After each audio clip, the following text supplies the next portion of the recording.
Yeah, exactly. Like, I didn't even know about NAIA until I was already in college. So I didn't know what NAI was until I was committing. yeah, and it's crazy. I mean, and we all understand just how good NAIA softball, baseball Yeah. is. I mean, Yeah. I had no idea it was that good until I got involved with it. yeah. And it's people that don't want to go play D1 or people that have the opportunity to play D1 but don't want to because scholarship offers or closer to home or whatever majors, but it just happens. Yeah. Yeah, I got you. I think that might be a good way to like get a little intro into the show right there. That we'll talk about NAI. I think that's a good way to get started, like a little intro clip kind of deal. Us talking about NAI, baseball and softball because that's kind of what we do. Softball. Yeah. Right. Are you guys ready to? You guys ready to roll? Or ready to get into it? Yeah, let's go. Let's do it. Okay. Welcome, everyone. Episode 1. My name is Reagan Harrell, and we are live. I'm in beautiful Lake Wales, Florida. I'll let the rest of the gang introduce themselves. Gang. What's going on, everybody? I'm Taylor Thomas. I am in the beautiful city of Oklahoma City, Oklahoma. Pretty easy there. Don't have a hamstring problem like Reagan, but yeah, I'm happy to be here, ready to go and ready to talk about some softball. Big cripple guy right here. Yeah, that happened today, but it's all good. Part of injuries, as our other two lovely co-hosts. They're athletes as well, college athletes, NAIA softball athletes, former for one of them. What's up, everybody? My name's Mimi Maggard, and I went to Weber International, and I'm currently in beautiful Lake Wales, Florida, chilling like Reagan, you know. Already know Lake Wales. I didn't know I thought you were still up in Missouri. No, I just got back like last week, I think, but I officially move August 18th back up there. Okay, we got to go get drink. We got to go P&J's or something. We got to go get lit before you go. Let's do it. Absolutely. Madison. My name is Madison White. I go to Central Methodist in Fayette, Missouri. I play ball there. I'm a shortstop. I'm originally from Columbia, Missouri, and I don't know, Central was kind of born and raised. My mom played NAI ball there and just continued the legacy. Shout out Central Missouri. Love that. What Madison didn't tell you is she's a first-team All-American shortstop. NAIA softball. Let that little detail out there.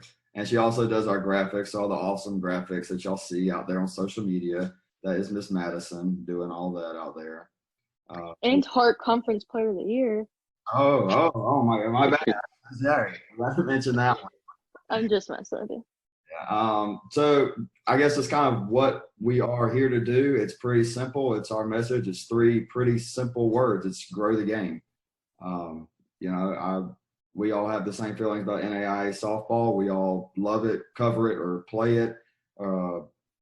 And we all know that we needed a way to get more content out there. We need to give a platform for the athletes. It's an idea all of us have kind of thought, and we kind of got up together and a few months ago, and now here we are. I'm extremely excited about it. I can't wait to see what this does. Obviously, we are a good little ways away from the season, but off-season content is still good content. And yeah, it's just a little intro, kind of tell you about ourselves. So wrap it back around. Madison, just tell us a little bit. I guess just tell the audience about yourself a little bit. Put the All-American on the spot. Oh God, I wasn't ready for this. I don't know. The crazy thing about it was that I didn't even want to play softball in college. I didn't want to do it. I was ready to quit. I didn't have like a good association with like the sport in my mind. And then I got here and I started playing with the girls I was playing with, and I had my coach, and it just became like a sense of community. And that's why we started NAIASB, just to get this awareness out to other girls and cover the love of the game for other people. Yeah, so you went to college, you weren't playing, or how did that No, work? I did. I just I was questioning if I wanted to do it or not. Right, and then a couple of years later, you're conference player of the year. That's great. Yeah. Yeah, that's awesome though. Yeah, Taylor, the gay. Yeah, so I'm Taylor Thomas once again. Went to Southwestern Christian University. It's in Bethany, Oklahoma. It's part of the Sooner Athletic Conference. Played baseball there for 4 years, and kind of like Madison said, like leading up to college, I was questioning if I wanted to continue to play baseball or not. And then I got the opportunity and found that sense of the community, especially in the NAIA. The NAIA, I feel like, as we all know, it's very close knit because overall we don't get exposure or anything along the lines of NCAA institutions that they get as well on social media. So yeah, me and Reagan talked about this back, I think, during the Baseball World Series. Let's go ahead and get a team together and start NAIA softball because, I mean, softball as a sport's been growing the last few years, especially with Division I getting so much media attention, and we just want to bring that same attention to the NAIA. Yeah, absolutely. Seeing the Division I World Series, it was out there in Oklahoma City. I mean, it was packed every day, and it wasn't like it was just the Oklahoma games that were packed. I mean, it was consistent, and I think the ultimate dream would, kind of see that in the NAI in Columbus, where the stands are packed there. Yeah, absolutely. Yeah. And the Weber legend herself, Mimi. What's up? Like again, I'm Mimi Maggard. I actually didn't originally go to Weber. I actually went to Polk State for a year, and I ended up quitting. And Weber was kind of like my second chance because I kind of lost the love for the game a little bit. But going to Weber and meeting the coach and the players, and just kind of like, I feel like NAI is, even though it's smaller, it's more of a family. And I felt like I fit right in. I grew the love for the game again, and I mean, the rest is history. So go Warriors. Go Warriors. I agree with that one all day, but we'll keep. We don't want to start this to be called Weber SB or SB or whatever. But no, yeah, Babson Park, man, is special, and it's that there are a lot of schools. Most schools in the NAI are like that. Yeah. Love to see it. So we're going to get like previews, conference previews, whatnot. We'll get into that in the coming weeks. A lot of great previews. Every NAI softball team is going to get an in-depth season preview. We could promise that. We want to make sure that we are including all the teams in NAI, make sure we're getting as much coverage as possible, especially in the off season, in the early season, because like we talked about a little bit earlier before we started recording, the cream will eventually rise, and we will get to talk about the Oklahoma Cities, the Southeasterns, the Oregon Techs, and so on and so forth. But NAI is awesome. NAI's got a lot of great teams. I'm really excited to cover it. We're going to talk a little bit about why we do love softball so much, and what happened last year. Who wants to get us started off with a couple of our favorite moments from last season? I mean, I can start. So last year I was a senior, obviously, and probably one of the greatest moments was winning the Sun Conference. It was a feeling like no other, and I can't even explain it. But and then going to regionals, obviously regionals, it was I still enjoyed it a lot, but just winning conference was, I don't know why that one was so special. I just think because I was so close all the other years, and we came in third, came in second, and we finally won it. It was a bittersweet moment. On Erica Stahl, the 1-1 pitch. That's a ground ball towards short. It's Maggard to second, and the Weber Warriors reign atop the Sun Conference. So it's all the teams that you're used to playing, and you've created relationships with those other girls, and then when you finally beat them, and you're just like, wow, it happened. That is true. Because the same thing happened to us this year. We'd made it. So I just finished my sophomore year, and we made it to conference my freshman year as well. But we kind of just petered out, and in the postseason, you work hard, and you work hard all year, and season it catches up to you. You're not able to lift like you were. You're not able to run like you were. Your body aches. But with any other sport, it's exactly the same. And you get to postseason, and it's like you've created this bond with your teammates like no other, because you're all in the same place. You're all aching, but when you cross the finish line, like, it's just pure joy. And this year, we created a bond that like I'd never seen before. There were girls that were hitting their first home run the team was crying from joy for these girls. Like, they were so excited to see this person like hit a home run because we had pushed so hard as a team to get there, and we finally did it. Yep. I think that's something about softball too, is just the pure emotion of it. When I was in Columbus and seeing everything, and even when I had time to be able to go to Weber softball games and whatnot, it was the emotion that the players play with. It beats any other sport. I mean, I've played football. I've obviously covered baseball a lot, but the pure raw emotion of it, it's unmatched, and it's rarely ever anything like negative. You never really, I personally haven't seen like where it's gotten like cross the line or anything. And that has happened in a lot of other sports, but I do feel like softball, there's something special. And I think that the country and the world's really starting to kind of catch on. Hey, the sport, it's not just the female version of baseball. It's taken its next step. For me, a moment where it all just, that really clicked and everything was just like, oh, this is insane, was the semifinals of the World Series up in Columbus. It was Oklahoma team, USAO, taking on the number one overall team, Mobile, and then Jacqueline Gray, the catcher for USAO, hits a 2-run shot in the bottom of the first, and the home run lights there just started going crazy. The dugouts exploded. The Mobile fans are just dead silent, but the Rovers fans are just absolutely losing it. And I look down in the dugout, and I've never seen a reaction like that. So making sure she gets the pitch call. That one high, fly ball deep left field, going back to the fence, reaching up, and it's over.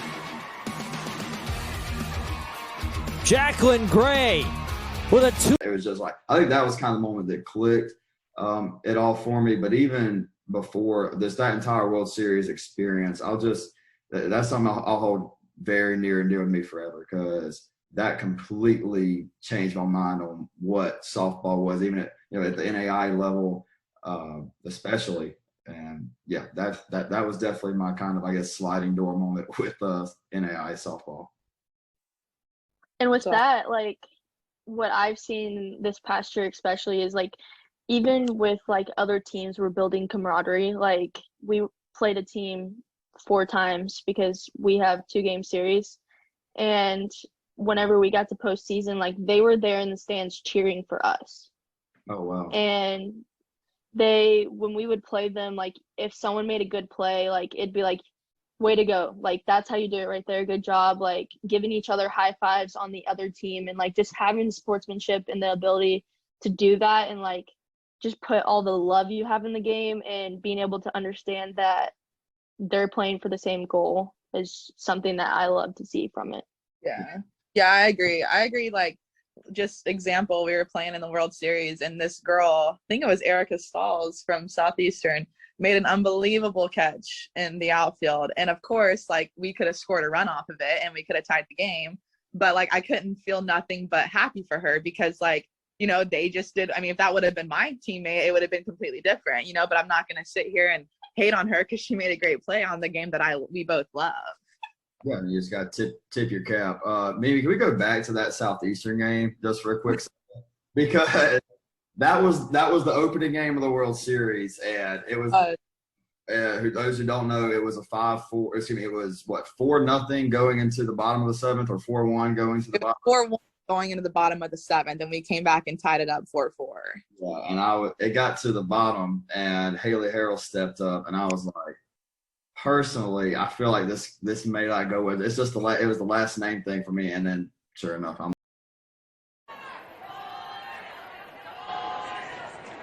Harrell hit 367, high fly ball deep left field, going back, ball game. I'm like, oh my gosh! But still, that was just like what a game. And I kind of felt the same thing. It's like, dang, I really wanted Weber to win, but that's awesome. It was awesome. Yeah, I nothing but happy for her. That was awesome. Yeah, and another thing about the softball at the NAIA level is the parity and the competition. There was I think one game that was decided by more than 2 or 3 runs in the entire World Series. I think Mobile blew out the first team they played like 9-1, and then after that, there wasn't a game out that was like, oh, this is over.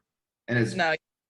Yeah, and it wasn't like different teams, you could tell there's like different little things, certain things that like Southeastern was, and y'all too, just being from the Sun Conference, extremely good at swiping bags.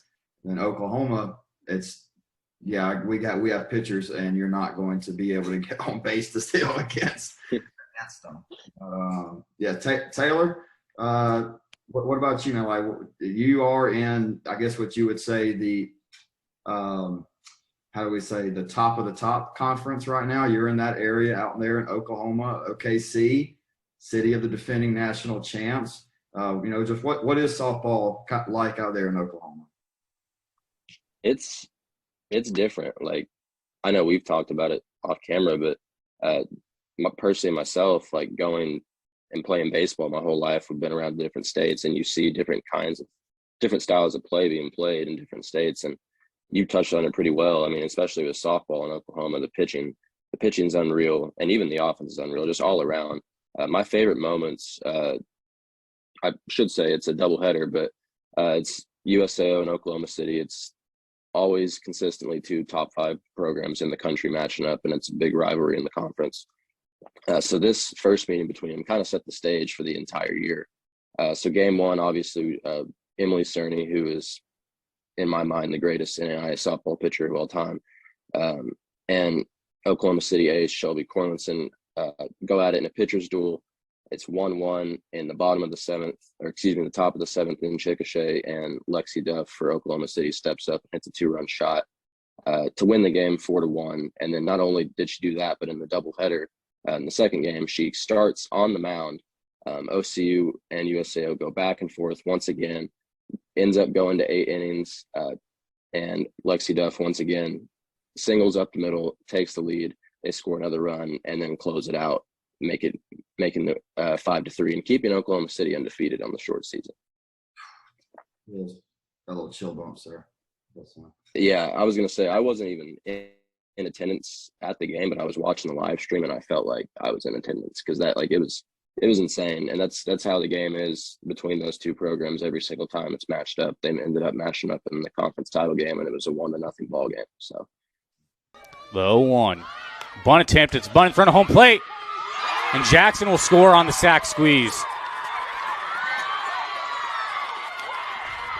And the Stars hold a 2-1 lead here in the top of the 7th. Pitch is driven deep into left field, and that ball is out of here. Stars now lead 4-1.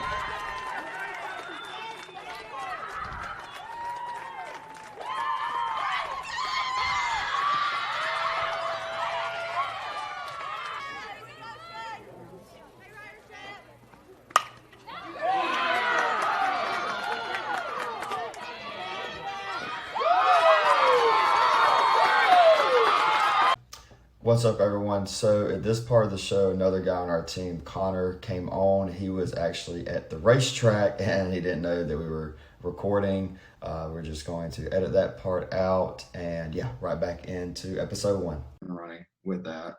But Connor, that was interesting. So I mean, how do we even go from there? I mean, he just came in and dropped like 10 out of 10 podcast content and just dipped. Oh, that's it. We're done for the day. That's the best 2 minutes of the show. I guess just like one more thing I probably should have talked about before, but like, where do y'all see like what's your idea? Like, where 10 years from now, where would you like to see NAIA softball? Like, do y'all have like goals for what y'all see, like either media wise for NAIA softball or anything like that? I don't know, like growing up you always see those like tents at like tournaments, and like what I just keep picturing is like NAIA softball tent, like at these tournaments. And I don't know if you're like allowed to do that because is it like promoting the NAIA or something, but that's like just with our gear and stuff, and just like making awareness that like there is NAIA softball to these girls that are choosing what to do for the rest of their lives. Yeah, I agree. I think honestly in 10 years, I think NAIA should be so popular, because obviously it does come down to money at some points too, like what your school can provide for you. But I do think like there should come a point in time where NAIA sports, especially softball, can get like the gear and their own personal catcher's gear and the bats. Like everyone gets their own bat. Like it could easily be done, you know, in 10 years if, you know, it gets popular enough. Yeah, I know like my school, like we are so lucky to have the donors that we have and like been able to get the stuff we have, Yeah. but it's all through donors. And Exactly. with that being said, it's still only 5 t-shirts, a pair of shorts, and a travel suit. That's it. Yeah. I mean, yeah, like put all the D1, like nothing against that or anything. That's awesome. But like, I feel like there should be something in the near future or 10 years from now where we are able to spend more money on the NAIA, because that'll turn around and make kids want to go there even more as well. And then it's like a system. It just keeps flowing, you know? I think my biggest thing is like I would like to see the NAIA, especially. I mean, in my personal opinion, the biggest 2 sports in the NAIA are baseball and softball. And on the softball level, especially, I think the NAIA could very well be competing with the NCAA. You know, not the Oklahomas and the Texas, but you know the like Division II teams. I think if we can get to a point where we start here, I mean, this is starting. This is literally ground zero, episode 1 of the podcast, and you're doing it here with this, and hopefully this will have other people do their own thing where they're covering certain regions or something else, or maybe we even get a rival competitor, which, you know, that's fine. This is what it is. You know, more and more, I mean, excellence breeds competition, and, you know, and if we just keep building on that, the more coverage there is for NAIA softball, the better. And that's how it'll grow. And eventually it will get to a point where we get the whole NAIA World Series on ESPN3. Absolutely. Instead of just the last 4 games, and maybe like the semifinals, that ends up on like an ESPN2 on a national level, or however. And like this year we saw with the D1 World Series that they had more viewers on TV than baseball did. It was proven that there were more viewers for the NAIA or for D1 softball World Series than baseball. And it is awesome for me to see that and see all these little girls get so excited to go to the games and see the replays. And for me personally, like I don't watch softball. Like that's not what I do in my free time. Like I play softball. That's what I do. And so I wanted to watch those games. Like I was excited to watch those games. I wanted to see those diving plays because that's what they can do at that level and in the World Series. And if we had better coverage in NAIA softball, then I would love to see people wanting to come to our games and people being in the stands and like encouraging us and seeing the coverage, because we have girls that make diving plays too. 2 seed here in the tournament, the number 6 seed in NAIA. So here's a drive to deep left field. Will it stay in play? Yes, it will, as Kristen Black goes crashing through the fence and makes the grab. And like you said, with the whole like having more viewers than the D1 baseball, obviously, like I'm not here to take away from baseball. Baseball's still important, but this whole thing is giving softball the recognition it does deserve. It's not like we're not trying to take away from them. You know, we're just trying to be equal and like up there with them as well and like be known just like they are. And like the biggest thing, everyone always says, baseball's harder than softball, whatever. What people say that to you, whatever. In my head, I don't even associate them as the same sport. They're not. They're completely different sports. Yep. Baseball has completely different rules. It's built for men, grown men, to hit a ball as far as they can hit it.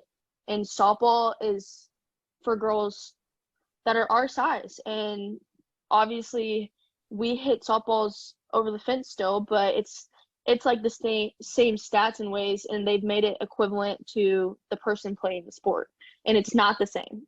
Yeah, I mean, look at a baseball player, if they have 6 or 7 home runs, I mean, in an NAIA season, you know, it's okay, but, you know, 6 or 7 home runs, and it's looking at completely different, and it's not how it should be looked at, because it's not the same sport at all. You know, it's more defensive. You have to be good. You have to be a lot smarter and a lot better at base running.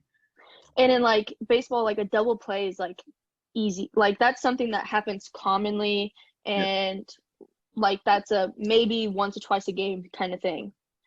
This past year, I think I made 2 double plays at shortstop. It's rare. It's not common because of the distance between the bases, and then the other things come up with the face mask, like why do girls wear face mask, and it's how much closer are the girls to the ball, because a pitcher starts at 45, 43 feet away, but then after their stride, they're 10 feet closer. So Yeah. that puts a girl like 35 feet away from the batter. Yeah, they're just not comparable. Like there's just it's not the same thing. It is the same. Use a bat, use a ball, use a glove, but you can't compare the two to who's better and who's not. You know what I mean? Like you can't compare them in that way. No. And people can always think that, and I'll give them creds, like it's comparable in the fact that it looks similar, but the speed of softball, we finish a game in max probably 2 hours. Yeah, well, they even have double headers really because they'll be playing for too long. Yeah. I immediately thought about the 4-hour and 45-minute Weber Georgia Gwinnett game. That was terrible, and it would. Yeah. That happens in softball. It's like probably 18, 19 inning game. Yeah. And then like another thing with that is like we'll go down to Gulf Shores and we'll play 6 games. We'll play 2-2-2, or I think it was 3-2-2. It was 7 games. Yeah. And baseball can't do that. Like they don't. And how many pitchers did y'all use in that 7-game stretch? 3. Exactly. 3. Yeah. I mean, it's just not. Yeah, it's just not the same. But I mean, I love baseball. Obviously, Taylor. If y'all don't know, I'll plug for Taylor. He does cover all baseball. But and we both love it. But you know, on a base level, I mean, yeah, I do get, because I mean, honestly, before last year, I kind of thought the same thing. On a base level, they do look similar, but once you really start looking into it, no, it's nothing. No, but yeah, I'm excited. Like I think the potential for NAIA softball is extremely high, and it just has not been put out there. And I think what we're doing is going to help with that. I'm excited. Another thing that I wanted to, I guess, in 10 years is, you know, when we go to the game, when the World Series is in Columbus, there were good crowds, and there were electric crowds, and probably right around half capacity, maybe a little less, but, you know, right around there for some of the top crowds. I would like to see in the, not even 10 years from now, but in the very near future, I want to see that son of a gun packed in Columbus or wherever. I agree completely. I want it to be like, hey, we're going to Columbus this year, the way people are like, hey, we're going to Omaha this year. Yeah. Like, hey, let's go watch the NAIA World Series. Exactly. Yeah. All it is, and the only reason that people are not, it's not the talent, it's not the excitement. Because there was not a bad, like I said earlier, it was not bad. If you would have went to that and you did not have a good time, you don't love sports. You simply don't love sports, and sports is not a thing for you. If sports is not your thing, then skedaddle respectfully. You know, it's just, you know, we're not in the same business. But and yeah, you go there and you will do it. You will fall in love with the game. You will fall in love with the game there. And it's not just that. It's not like, oh, it's the World Series, we're going to do something different in the dugout that we haven't done before. No, it's every game, regular season, tournament, conference, regional, dugouts be lit in softball. Dugouts be lit, man. They do. They do be lit. I got a question for y'all too. Favorite dugout chant? So you go ahead. Yeah, you got it. You go first, so then I got a story. I mean, I don't really know. Give me a second. Let me think. Let me sing them in my head and make sure I'm Okay, then I got mine. So you know, softball players, they get a little ornery when we're around each other. So, you know, we get a little ornery in the dugout. I'll take blame. But our coach didn't love that. So this past year, chants got banned. Oh. We were not allowed to cheer in the dugout. Oh. So free CMU. Hashtag free CMU. But I mean, all respect to him, it was, some of them were a little childish. Like, I'll give it to them. Like, they annoyed me, but I mean, I love doing some of them. Like, so the most we could do is get hyped to our walk-up songs and clapping chants. I want to hear the So one for. I want to hear the ones that got y'all in trouble. it was like the little like baby ones. Like, it was just not like worth doing. And then, so like one of them, the ball rolls in the dirt. You're like, we don't want your dirty balls. No.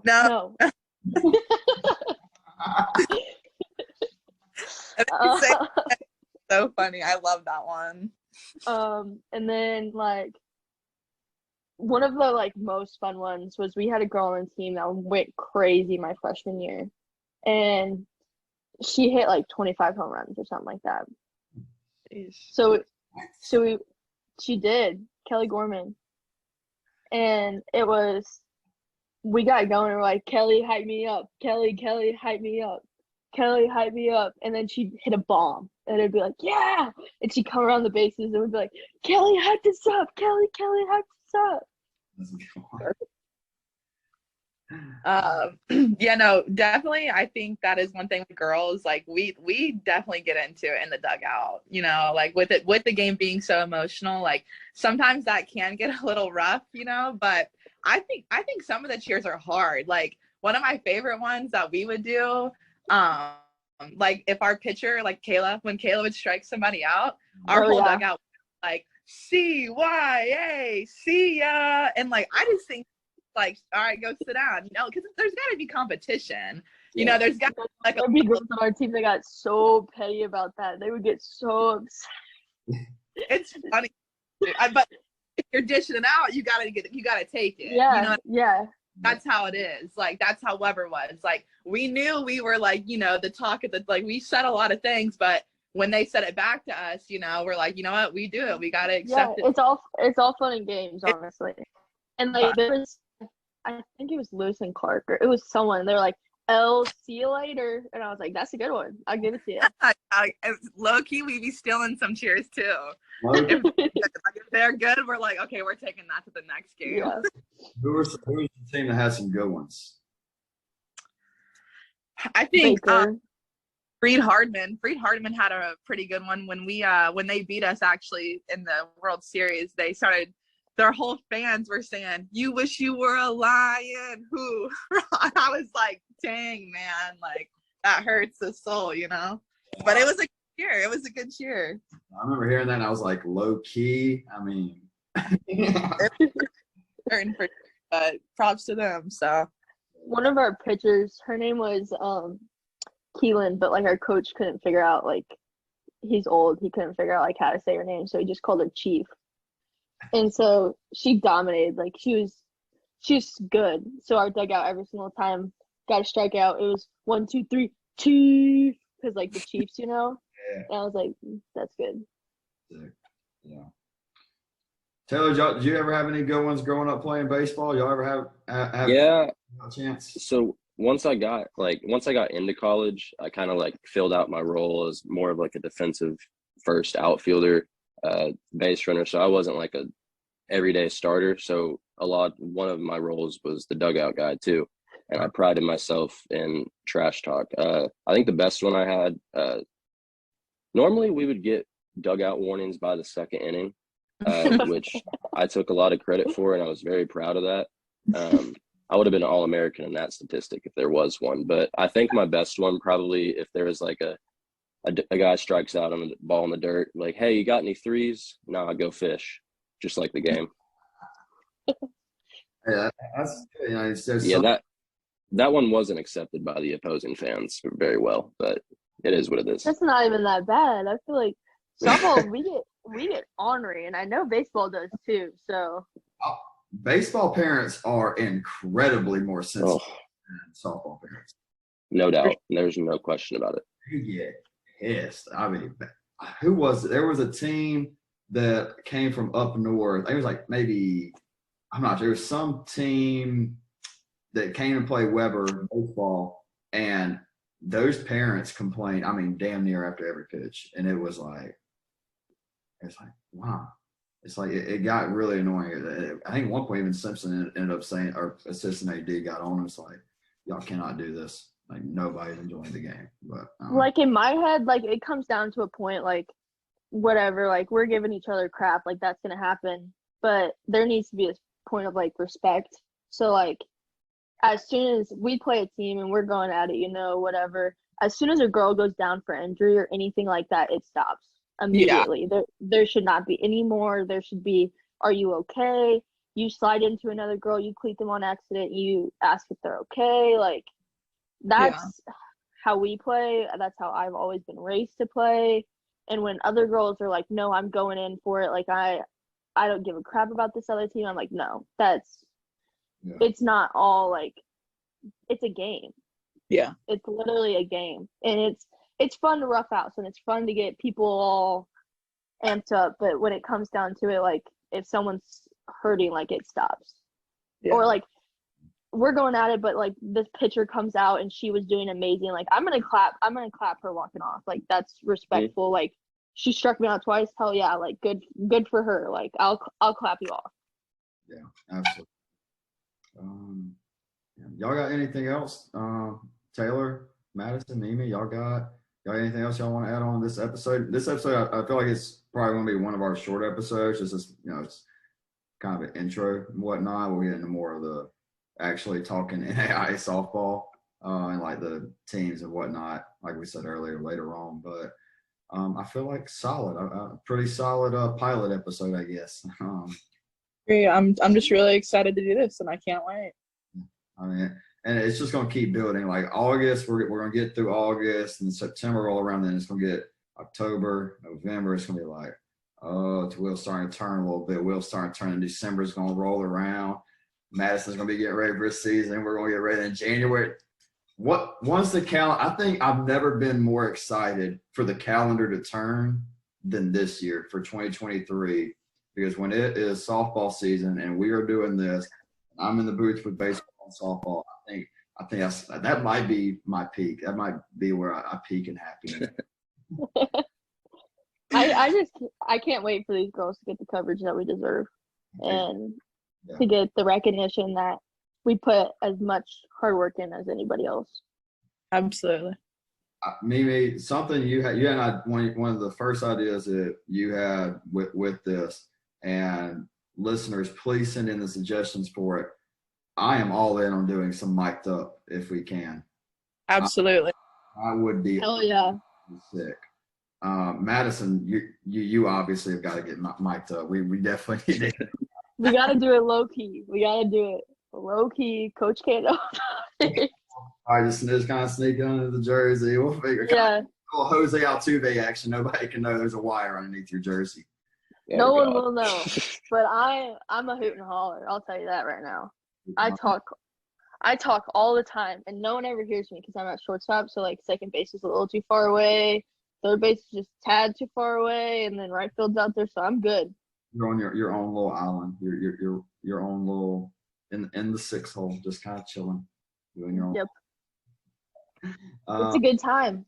Yeah, I don't know. I never was good at baseball, so I struggled. No. You should. Our team at the plate it cracks up. Like we got a slapper, and she'll like swing and whiff in a game, and she'll like, woo, that was a good pitch, and I'm like, okay, you go, girl. Like that's how we really played this year. We'd be like, whoo, that was good. Got to give it to him. Yeah, that's literally how we played this year too. Like it was crazy because my past, but like I said, we kind of lost, but just the buy-in this year of the whole team and kind of just actually having fun. Like it took us to the world, like it was awesome. And that's how we were when we made it to conference. Yeah. Mimi, what's the origin story of the scary cone? Or do we need to say that?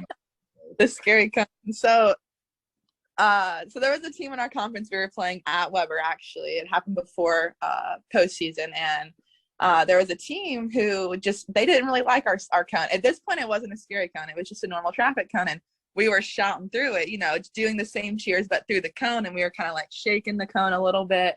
And then they complained to the umpire, and their coach, got on to the umpire, and he was like, that cone has to go, blah, blah, blah. So then we were like, you know what, since they're so scared of our cone, let's just call it a scary cone. So we drew a little mean, scary face on it, and I kid you not, it went everywhere with us, from games to dinners to little party afters. Like, it was just such a good time. And I think that really helped bring us together too. It was just a little trinket, but it was awesome. He got more That's recognition awesome. than us. It was hilarious. I got There's a team in our conference. They got a chair, Baker University, and they bring this chair everywhere. And it's called Nice. I'll just say it was after night at P&J's. I'll leave it at that. And I saw it on the side of the road, and I said, "That's a mighty fine cone right there." And now that was in my closet. So I saw it the next morning. I was like, "Okay, this is a cone now." So so I wonder how many teams have something like that, because we had a cone. We had a cone too, but ours, like, it was just like a dugout cone. Like, we had it decked out central, like green stickers, painted, Eagles, everything. Baker in our conference has a chair, and they have something written on the bottom that we're not supposed to know, but it says "fuck you," and they hold the chair up in the air. They're like, "Give him the chair, give him the chair, give him the chair," and they lift it upside down, and it says it on the bottom. They really do, and they bring it everywhere. That's sick. Yeah, I think it'd be like, in the future, like, we find out like what teams do have these little things that no one. Yeah. I mean, that's just cool little stuff too about the sport. I think we have got to eventually do a top 10 list of like top 10 dugout. Yeah, that'd be sick. All right. Yeah, absolutely. That would be a very fun. That would be a good off-season episode. We start kind of figuring out stuff. We have to. We'll figure it out. Eventually, do it. Okay, everyone. If y'all got anything else, what y'all got? Yeah, we're good. I gotta eat dinner, man. I'm hungry. I got some chicken and rice. I'm hungry, so I'm ready to go eat. Okay. I think it's a good episode. I think it's a really good first. This beats the hell out of the first episode of Suncast. I know that for sure. It's because I have great co-hosts on this one. I love all of you. I love these three wonderful people. I love my other two people with us, Connor and Cart. Everyone, this is NAIASB, and we're about to raise the mother freaking roof on this thing. So let's go. Yeah. All right.